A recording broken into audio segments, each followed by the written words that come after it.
വർഷത്തിന് ശേഷം സ്ഥാനമൊഴിയുന്ന രാഹുൽ ദ്രാവിഡിന് പകരം ഇന്ത്യൻ ക്രിക്കറ്റ് ടീമിന്റെ പുതിയ പരിശീലകനാകാൻ ഒരുങ്ങുകയാണ് ഗൗതം ഗംഭീർ. നിലവിൽ അമേരിക്കയിലും വെസ്റ്റ് ഇൻഡീസിലുമായി നടന്നുകൊണ്ടിരിക്കുന്ന T20 ലോകകപ്പിന് ശേഷം ഇന്ത്യൻ ക്രിക്കറ്റ് ടീമിന്റെ പരിശീലകനായുള്ള രാഹുൽ ദ്രാവിഡിന്റെ കരാർ അവസാനിക്കാനിരിക്കുകയാണ്. ഇന്ത്യയുടെ പരിശീലന സ്ഥാനത്ത് തുടരില്ലെന്ന് ദ്രാവിഡ് തീരുമാനമെടുത്തതിനാൽ ടീമിന് പുതിയ പരിശീലകൻ എത്തുമെന്ന് മാസങ്ങൾക്ക് മുൻപേ തന്നെ ഉറപ്പായിരുന്നു. ഇപ്പോൾ ഗംഭീർ ഇന്ത്യയുടെ അടുത്ത പരിശീലകനാകുമെന്ന കാര്യം ഏകദേശം ഉറപ്പാണെന്നും ഔദ്യോഗിക പ്രഖ്യാപനം ജൂൺ അവസാനം BCCI നടത്തുമെന്നുമാണ് ദേശീയ മാധ്യമങ്ങളടക്കം റിപ്പോർട്ട് ചെയ്യുന്നത്. ഇന്ത്യൻ ക്രിക്കറ്റ് പ്രേമികൾക്ക് വലിയ ആവേശം സമ്മാനിക്കുന്ന വാർത്ത തന്നെയാണിത്. കളിച്ചുകൊണ്ടിരുന്ന സമയത്ത് മികച്ച ക്രിക്കറ്റ് ബുദ്ധിയായിരുന്ന ഗൗതം ഗംഭീർ ക്യാപ്റ്റൻ എന്ന നിലയിലും IPL ടീമുകളുടെ മെന്റർ എന്ന നിലയിലുമൊക്കെ തിളങ്ങിയിട്ടുണ്ട്. ഇന്ത്യൻ ദേശീയ ടീമിനെയും ഉയരങ്ങളിലേക്ക് നയിക്കാൻ ഗംഭീറിന് കഴിയുമെന്ന പ്രതീക്ഷയിലാണ് ഇപ്പോൾ ക്രിക്കറ്റ് ആരാധകരുള്ളത്. അതേസമയം പരിശീലകനാകുന്നതോടെ ചില നഷ്ടങ്ങളും ഗംഭീറിന് സംഭവിക്കും എന്നത് ഉറപ്പാണ്. അത് ഗംഭീറിനേക്കാൾ കൂടുതൽ ബാധിക്കുന്ന മറ്റു ചില ടീമുകളുമുണ്ട്.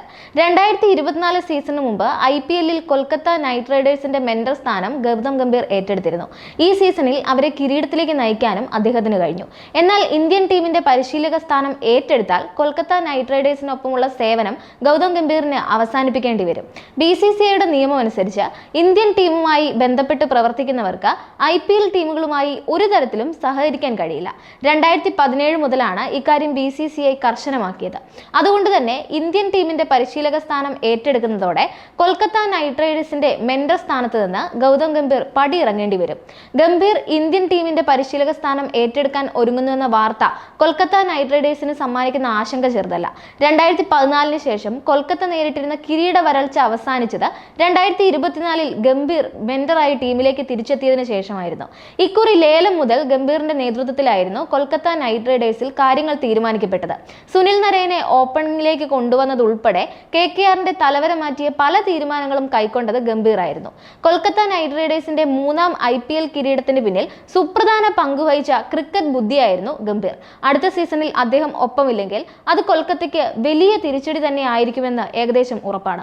2022 IPL ടീമായ ലക്നൗ സൂപ്പർ ജയൻസിന്റെ മെന്ററായിട്ടാണ് ഗംഭീർ അദ്ദേഹത്തിന്റെ കോച്ചിംഗ് കരിയർ ആരംഭിക്കുന്നത്. ആദ്യ സീസണിൽ ലക്നൌവിനെ പ്ലേ ഓഫിൽ എത്തിച്ച ഗംഭീർ 2023 ടീമിനെ ഇതേ നേട്ടത്തിലേക്ക് നയിച്ചു. 2024 സീസണിന് മുൻപ് തന്റെ മുൻ IPL ടീം കൂടിയായിരുന്ന കൊൽക്കത്ത നൈറ്റ് റൈഡേഴ്സിലേക്ക് ഗംഭീർ ചേക്കേറുകയായിരുന്നു.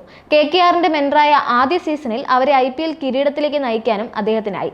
ഗംഭീറിനെ ഇന്ത്യയുടെ പരിശീലകനായി നിയമിച്ചുകൊണ്ടുള്ള BCCIയുടെ ഔദ്യോഗിക പ്രഖ്യാപനം ജൂൺ അവസാനം ഉണ്ടാകും എന്ന സൂചനകളാണ് വന്നിട്ടുള്ളത്.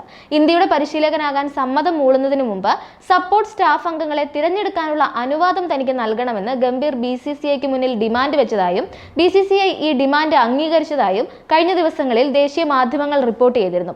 തനിക്ക് ഇടപഴകാൻ എളുപ്പമുള്ളവരെ പരിശീലക സംഘത്തിൽ ഉൾപ്പെടുത്തുന്നത് കാര്യങ്ങൾ കൂടുതൽ സുഗമമാക്കും എന്ന നിലപാടാണ് ഗംഭീറിനുള്ളത്. ഗൗതം ഗംഭീർ പരിശീലകനായി എത്തുന്നതോടെ ഇന്ത്യയുടെ സപ്പോർട്ട് സ്റ്റാഫിൽ മാത്രമല്ല ടീമിലും സുപ്രധാന മാറ്റങ്ങൾ വരുമെന്നാണ് കരുതപ്പെടുന്നത്. യുവതാരങ്ങൾക്ക് എല്ലായ്പ്പോഴും മികച്ച പരിഗണന നൽകുന്നയാളാണ് ഗംഭീർ. അദ്ദേഹം IPL ടീമുകളുടെ മെന്ററായിരുന്ന സമയത്ത് ക്രിക്കറ്റ് ലോകം അത് കണ്ടിട്ടുണ്ട്. നിലവിൽ രാജ്യത്തെ മികച്ച യുവതാരങ്ങളായ സായ് സുദർശൻ, അഭിഷേക് ശർമ്മ, ഹർഷിത് റാണ തുടങ്ങിയവർക്ക് ഇന്ത്യൻ ടീമിൽ മികച്ച അവസരങ്ങൾ ലഭിക്കാനുള്ള സാധ്യതകളുണ്ട്. അടുത്ത ഏകദിന ലോകകപ്പിനായുള്ള ഇന്ത്യൻ ടീമിനെ ഒരുക്കാനുള്ള ചുമതലയും ഗംഭീറിനുണ്ടാകും. പുതിയ ക്യാപ്റ്റന് കീഴിൽ പുത്തൻ ടീം ഇന്ത്യയെ പടുത്തുയർത്താനുള്ള നീക്കങ്ങളും അദ്ദേഹം ഉടൻ ആരംഭിക്കുമെന്നാണ് പ്രതീക്ഷിക്കപ്പെടുന്നത്.